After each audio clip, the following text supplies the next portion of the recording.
Assalamualaikum warahmatullahi wabarakatuh. Saya Juliana NIM 12110922555, mata kuliah Ilmu Pendidikan Anak, dosen pembimbing Ibu Ruliana Fajriati. Di sini saya akan membahas apa itu metode pembelajaran pendidikan agama Islam pada anak usia dini. Yang pertama, apa itu pengertian metode pembelajaran pendidikan agama Islam? Metode merupakan satu cara yang dilakukan oleh seseorang dalam rangka mencapai tujuan yang diinginkan. Selain itu, ditinjau dari segi bahasa dan istilah, secara umum metode diartikan sebagai cara melakukan sesuatu. Secara khusus, metode pembelajaran dapat diartikan sebagai cara atau pola yang khas dalam memanfaatkan berbagai prinsip dasar pendidikan serta berbagai teknik dan sumber daya terkait lainnya agar terjadi proses pembelajaran pada diri pembelajar. Dengan kata lain, metode pembelajaran adalah teknik penyajian yang dikuasai oleh seorang guru untuk menyajikan materi pelajaran kepada anak di dalam kelas, baik secara individual atau secara kelompok, agar materi pelajaran dapat diserap, dipahami, dan dimanfaatkan oleh murid dengan baik. Cara atau metode pembelajaran yang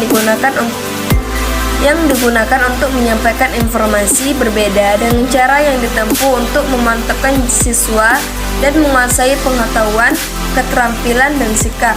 Khusus metode pembelajaran di kelas, efektivitas metode dipengaruhi oleh faktor tujuan, faktor siswa, faktor situasi, dan faktor guru itu sendiri. Dengan demikian, metode dalam rangkaian sistem pembelajaran memegang peran yang sangat penting karena keberhasilan pembelajaran sangat tergantung pada cara guru dalam menggunakan metode pembelajaran. Yang kedua, apa itu ciri-ciri metode pembelajaran pendidikan agama Islam yang baik? Banyak metode yang bisa dipilih oleh seorang guru dalam kegiatan belajar mengajar pendidikan agama Islam. Oleh karena itu, setiap guru yang akan mengajar diharapkan untuk memilih metode yang baik, karena baik dan tidaknya suatu metode yang akan digunakan dalam proses belajar mengajar terletak pada ketepatan memilih suatu metode sesuai dengan tuntunan proses belajar mengajar. Adapun ciri-ciri metode yang baik untuk proses belajar mengajar adalah sebagai berikut. A. Bersifat luas, fleksibel, dan memiliki daya yang sesuai dengan watak murid dan materi. B. Bersifat fungsional dalam menyatukan teori dengan praktik dan mengantarkan murid pada kemampuan praktis. C. Tidak mereduksi materi, bahkan sebaliknya mengembangkan materi. D. Memberikan keleluasaan pada murid untuk menyatakan pendapat.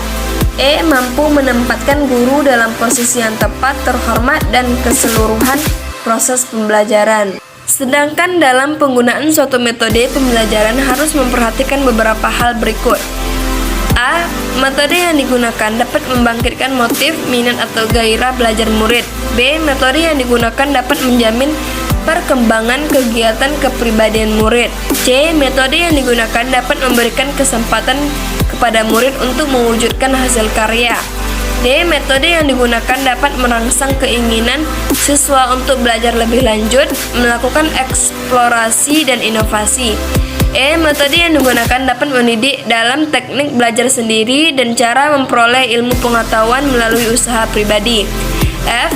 Metode yang digunakan dapat meniadakan penyajian yang bersifat verbalitas dan menggantikan dengan pengalaman atau situasi yang nyata dan bertujuan. G. Metode yang digunakan dapat menanamkan dan mengembangkan nilai-nilai serta sikap-sikap utama yang diharapkan dalam kebiasaan cara bekerja yang baik dalam kehidupan sehari-hari. Prinsip-prinsip penentuan metode pembelajaran pendidikan agama Islam. Dalam proses belajar mengajar pendidikan agama Islam, guru dalam menentukan metode hendaknya tidak asal pakai. Guru dalam menentukan metode harus melalui seleksi yang sesuai dengan perumusan tujuan pembelajaran. Metode apapun yang dipilih dalam kegiatan belajar mengajar hendaklah memperhatikan ketetapan atau efektivitas metode pembelajaran yang digunakan dalam proses belajar mengajar. Ketika seorang guru dalam memilih metode pembelajaran untuk digunakan dalam praktik mengajar, maka harus mempertimbangkan hal-hal sebagai berikut. A. Tidak ada metode yang paling unggul karena semua metode mempunyai karakteristik yang berbeda-beda dan memiliki kelemahan serta keunggulannya masing-masing. B. Setiap metode hanya sesuai untuk pembelajaran sejumlah kompetensi tertentu dan tidak sesuai untuk pembelajaran sejumlah kompetensi lainnya. C. Setiap kompetensi memiliki karakteristik yang umum maupun yang spesifik, sehingga pembelajaran suatu kompetensi membutuhkan metode tertentu yang mungkin tidak sama dengan kompetensi yang lain. D. Setiap siswa memiliki sensitivitas berbeda terhadap metode pembelajaran.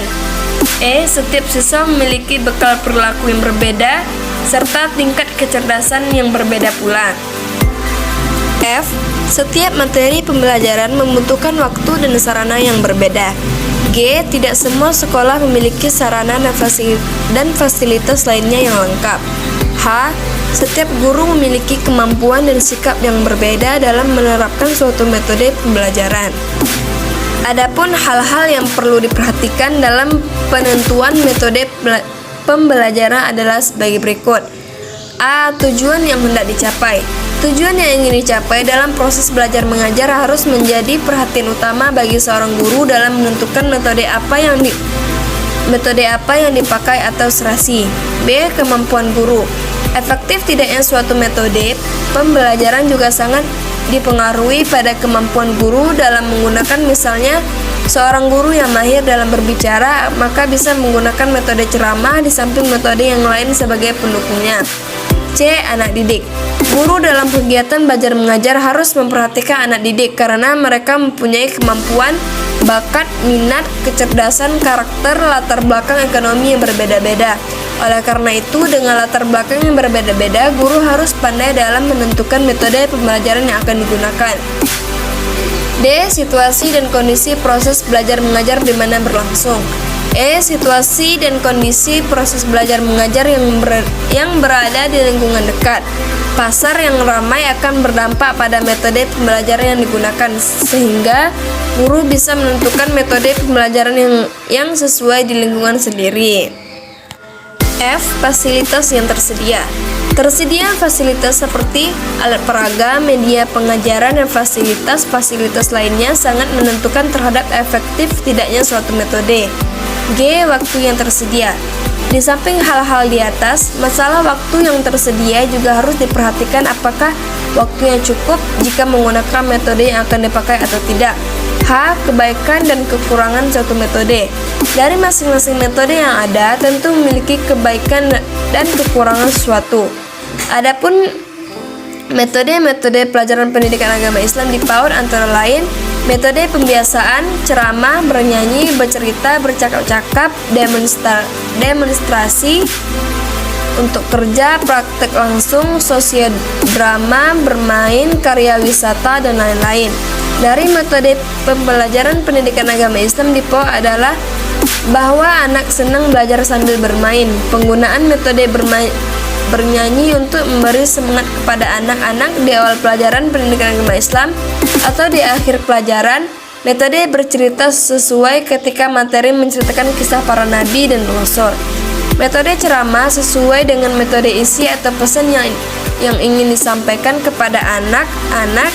Metode pemberian tugas sesuai dengan metode ketika anak berlatih menulis Iqra atau mewarnai huruf hijaiyah. Pemilihan dan penggunaan metode pembelajaran pendidikan agama Islam di PAUD dapat membantu untuk tercapainya tujuan belajar. Hasil belajar dengan menggunakan metode yang tepat menghasilkan anak-anak belajar aktif, efektif, dan menyenangkan. Baiklah, mungkin hanya ini yang dapat saya jelaskan. Semoga apa yang saya jelaskan bermanfaat untuk kita semua. Amin, amin ya rabbal alamin. Wabillahi taufiq wal hidayah. Wassalamualaikum warahmatullahi wabarakatuh.